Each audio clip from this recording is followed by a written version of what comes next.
V resnici pa je obvladovanje denarja veščina, ki se lahko naučimo in jo uveljavljamo s pridom in z veliko truda ter discipline.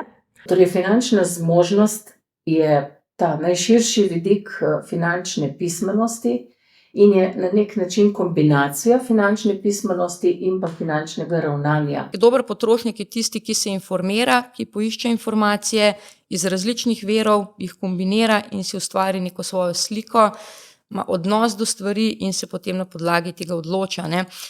In jaz pravim, če bo družba šla stopničko višje in jo bomo razbremenili tega finančnega stresa, bo vsem lepše, tudi trgovcem nenazadnje. Odnosi.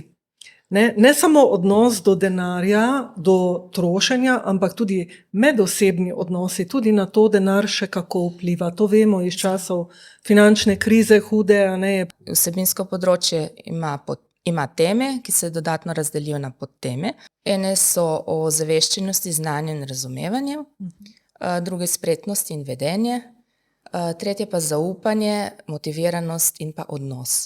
Da nam ni denar v bistvu sveta vladar, ampak ravno obratno. Smo mi tisti, ki nekako sprejemamo te odločitve in smo pri tem svobodni. Raziskave kažejo, da se sicer pri starejših povečuje izkustveni kapital, ampak analitični pa pada in smo najpogosteje žrtve raznih goljufij.